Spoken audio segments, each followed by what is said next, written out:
Okay, I will just like to start first with some technical details.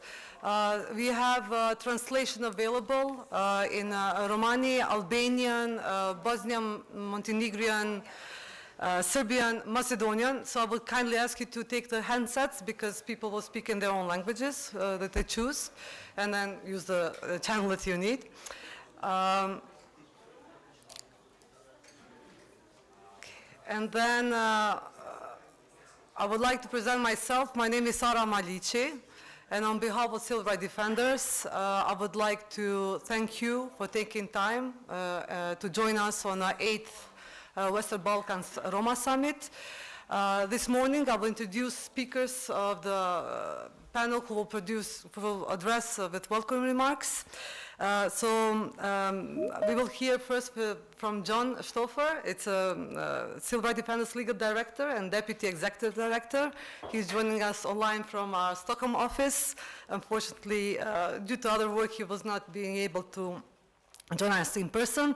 And later, we will also hear from Mrs. Ylva Salstad, I don't want to make a mistake, acting head of mission, Swedish Embassy, that will deliver the welcoming and opening remarks.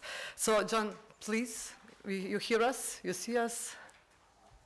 Yes, I hear you good, and I see you. I see you well. I hope you hear and see me. I would also like to welcome all of you to the 8th Roma Summit organized by Civil Rights Defenders in Prishtina. It's really good to see you all here in the conference, and to see so many of you actually taking part in person in Prishtina. I'm equally happy, actually, that we are able to hold this event as a hybrid event to allow more people to participate, to allow more speakers and panelists to take part in these important discussions that we will have during the coming 2 days. Through the years, the Roma Summit has gathered more than 600 human rights defenders working to advance human rights for Roma. Human rights defenders representing more than 45 organizations. You have shared experiences, you have learned from each other, inspired each other, debated on the best way to improve the situation for Roma. You strategized, you networked, and you built cooperations and collaborations. And I think this is really impressive, and I think it's really important. And most important, of course, is that you find this event valuable and useful for you, for your work. And the feedback that we get from participants is that it fills an important purpose for you. And this is, of course, most important. Also important, I think, is to get together, to socialize, and to have some fun together, not least in a situation which is often very difficult, where we all work on difficult issues, addressing problems on a daily basis. And I hope that for you in Prishtina, there will be some music, some singing, some dancing maybe tonight, as we've done past years. I'm actually a bit sad not to be able to be there in Prishtina together with you all. This year, the Roma Summit will focus on environmental justice, or rather environmental injustice faced by Roma. This is also something that is referred to as environmental racism. This is an issue that has not been discussed much in the past, and I'm very happy that we are able to focus on this issue specifically at this Roma Summit. To go deeper into the topic, to listen to some experts. I hope you will learn new things. I hope those of you who have worked on these issues will share experiences on how to deal with the problem of environmental racism. In many places around Europe, and not least in the Western Balkans, Roma are living in the outskirts of towns, of cities, in areas which are polluted, contaminated grounds, exposed to toxic waste. Environmental racism is also manifested by not providing or depriving Roma of basic facilities such as access to clean water, sanitation, or other basic infrastructure to ensure proper living conditions. And this situation, of course, leads to severe health issues for Roma. But not only that, it also deprives Roma of basic human rights. And it also reinforces stigmatization and prejudice in society, and it actually keeps Roma in poverty and make it more difficult for Roma to change lives. And this is a situation which is just unacceptable, and governments really need to take steps to improve living conditions for Roma by investing in essential public infrastructure to allow access to clean water, sanitation, and to ensure proper living conditions for Roma around Europe and in the Western Balkans. And this goes back to the need to implement strategies for inclusion of Roma in the Western Balkan societies. States must take concrete action to ensure effective implementation of these strategies. If you look at the EU Roma strategic framework adopted in 2020, it recognizes environmental justice as an urgent area of intervention. And what we see is a clear failure by governments in the Western Balkan countries to adhere to the obligations that they have in this regard. And there is an urgent need to change this. There is an urgent need for action by governments. Western Balkan states have an obligation to implement policies and laws for equal participation of Roma in public and political life. And addressing environmental racism is part of that.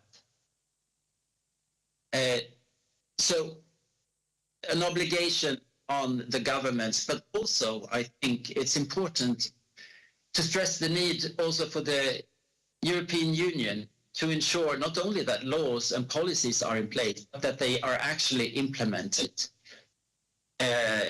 Countries, governments need to be pushed by the EU to ensure implementation. We're very pleased to, at this Roma Summit, have Professor Tamara Steger from the Central European University talk more about environmental racism and social injustice facing the Roma community. We also have Isabella Michalake from the Ergo Network that have authored the report Pushed to the Wastelands, focusing on environmental racism against the Roma communities. I think this will be a very interesting panel to listen to and to learn from. We will then also go into and discuss a few concrete cases where we see this problem. We'll look at the case of Patarat in Romania. We'll look at the lead poisoning situation in Kosovo. We'll look at cases in Albania as well as Turkey. And I think, again, this is a very important, urgent, relevant topic to discuss these days, and I'm happy we're able to focus on this. In addition, this year at this year's summit, we will revisit a few topics that we've discussed also in the past. So war crimes targeting Roma in the Western Balkan countries, as well as the situation for Roma LGBTI plus community. And we are happy to have three excellent keynote speakers that will set the scene for the conference and for the discussions the coming days. So we'll have Kristi Mihalake, Senior Advisor on Roma and City Issues at ODIHR. And we'll also have Viola von Tabadell and Delara Burkhardt, both members of Parliament of the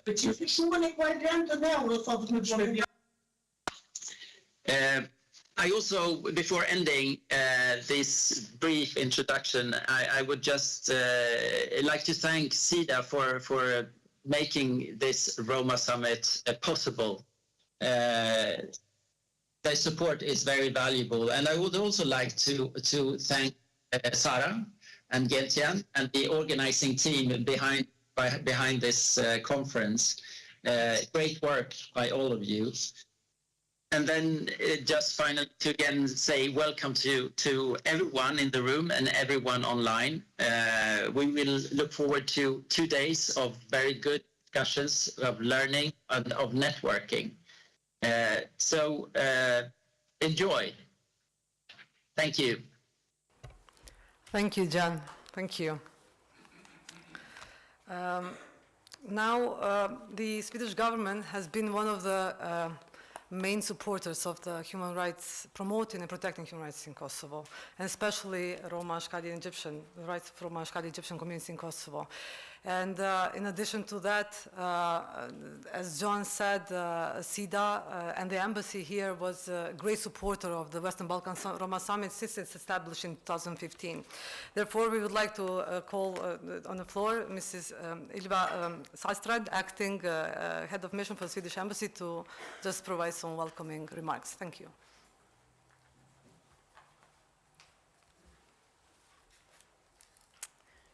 Thank you very much, Sara, and good morning, everybody. I wish I could speak different languages.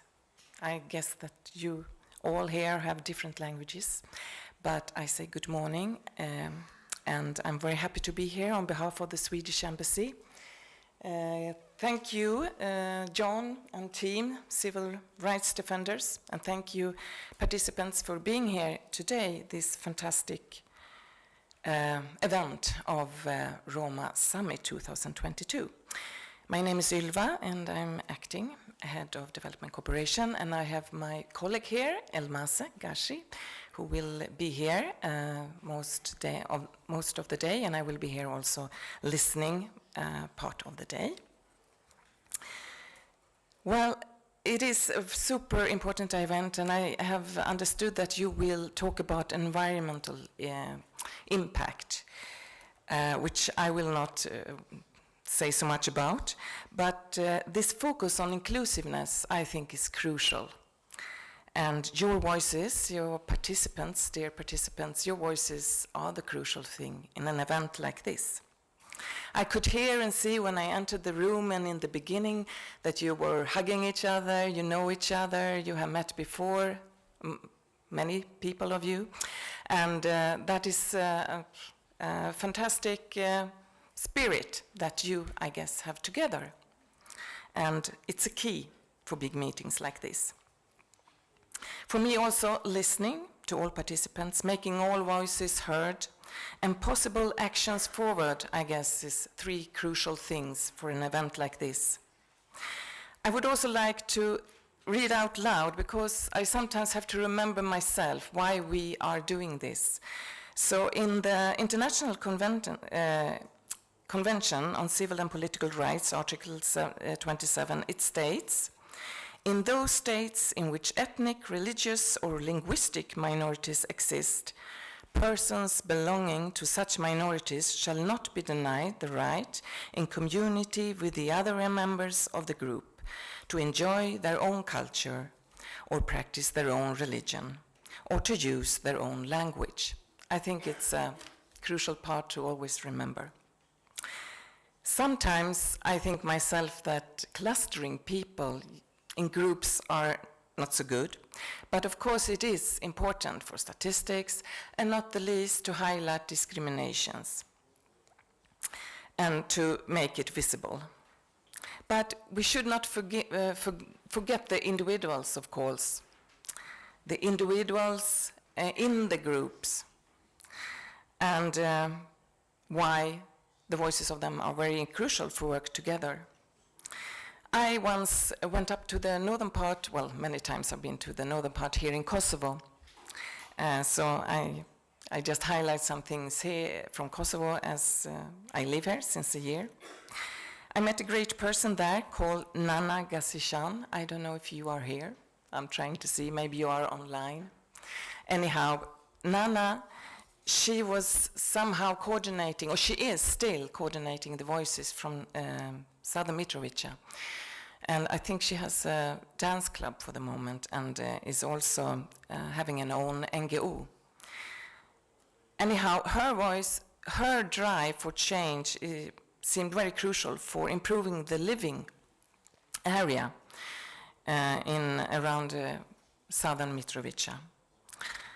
And listening to her, I remember one very important part, education. How important it is to make family support the children to go to school and to have lust for going to the school. But due to many factors, Roma communities as well as other communities in minority don't have the opportunity to attend or finish school in a way we think is necessary. This is one of the largest causes of the problem of economic integration of ethnic minority communities. This education gap between minority communities related especially to Roma, Ashkali, and Egyptians community members. Another reason she highlighted was the negative gender stereotype that actually a lot of children and young women marry very early and even forced to be married. There are also language barriers, lack of education and public services in Albanian in northern Kosovo and in Serbian in other parts of Kosovo. Youth growing up not knowing both languages will dramatically impacts their future interaction. Limited initiatives are also there to counter youth isolation, and few initiatives promote dialogue and interaction between Albanian and Serb communities, as well as other minority communities. Well, you know, Roma, Ashkali, Egyptian communities often face discrimination in many different socio-economic issues. For example, labor market, we believe a lot about education, but because of course, getting jobs. There are some statistics from South Mitrovica, where we saw 2021 that 63% of the Roma Mahala residents in South Mitrovica report themselves not being involved in any economic activity. 32% were living off ad hoc income, and 4% were doing self-employment, and only 1% having official employment. Well, so the figures states for the message, but one should always also look behind the statistics. Because, of course, there are a lot of energy and possibilities within the communities to find the solutions for what is needed and by going to school and how to get jobs. What we support, except we have supported like civil rights defenders and other organizations working with the Roma.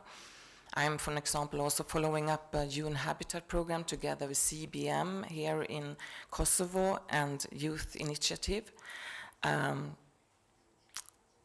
Youth Social Initiative, I should say, where we have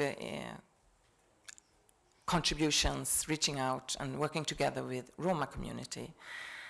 We have also through Danish Refugee Council quite a big support where we try to reach out to women and men from Roma, Ashkali and Egyptian communities with starting individual small businesses.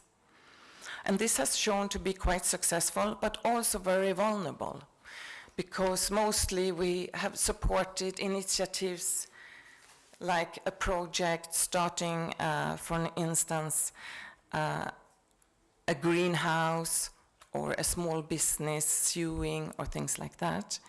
We have seen that to make it more successful, we need to think in a bigger picture, in a holistic view, and including the whole value chain. So, for an example, what we can see in one project that we are supporting, the small agriculture grants scheme from in northern Kosovo, launched 2018, where we worked within the agriculture sector. We saw better success when trying to include a more holistic approach. That is to say, how can you sell your products? Who else do we need to include to reach out with the different agriculture products, for instance? It was found that this project, over 88% of the beneficiaries working with it 2019-2020 had managed to increase and stabilize their incomes. So this is something we believe in, to find a setup where you have a holistic approach. It's also called market system development inspired approach.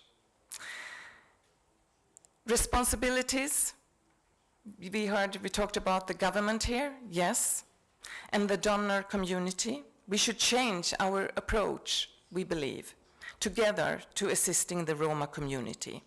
Because for several years we have been saying that we need to direct our support towards the community so that it does address the needs.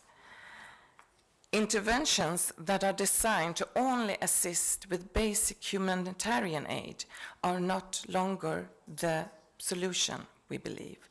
We believe in this, investing in education and offering other solutions also linked to education, scholarships, internships, and access to labor market through these setups with a market development approach. I hope that this is also a dialogue that can be improved in between different stakeholders. Embassy, civil rights defenders, you, the government. Because we have to work together. And I must mention Agenda 2030 and the development goal of 17. Partnerships is crucial. And for sure there are solutions, and I believe that the solution should be based on highlighting what each person thinks is a solution within the different groups. So listening, letting the different perspectives be heard, learning from earlier contributions in the region, for instance. All of you out there online, I hope that you will all here and there online share your experiences and let your voices be heard, and maybe we can together find better actions forward. So with that said, I'm wishing you all a fruitful summit and many thanks for letting us being here today.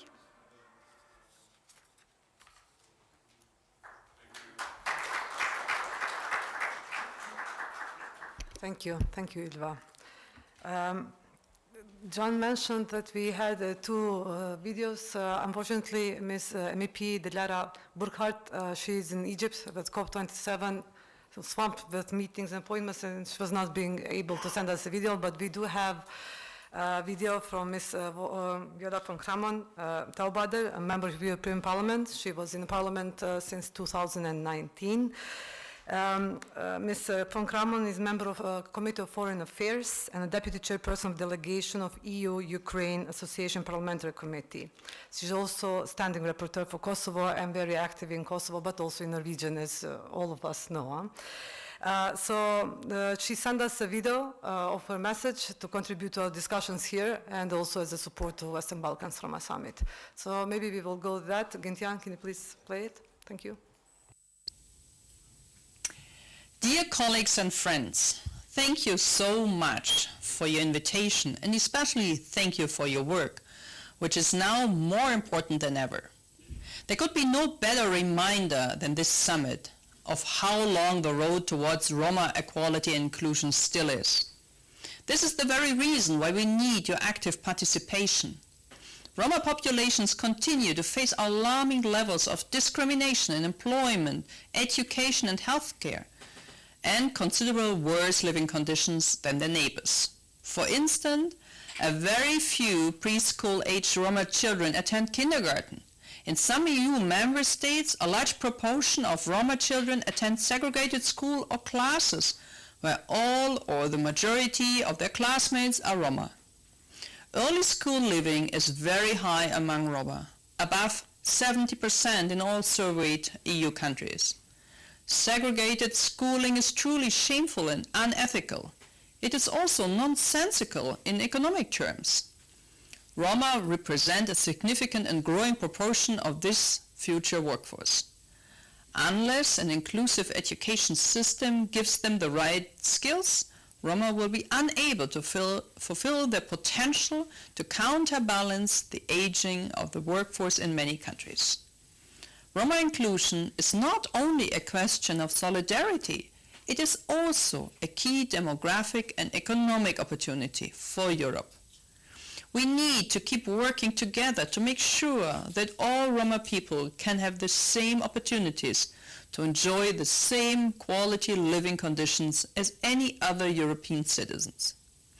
A particular dire situation is in the Western Balkan countries, which face double or triple crisis after the decades of post-war transition. The position of Roma is in particular sensitive in that regards. However, I would like to commend the efforts of Kosovo to integrate and include Roma, Ashkali and Egyptian community not only in its institutional and legal framework, but in the inclusion into society and decision-making positions. This is precisely the way how to demonstrate that the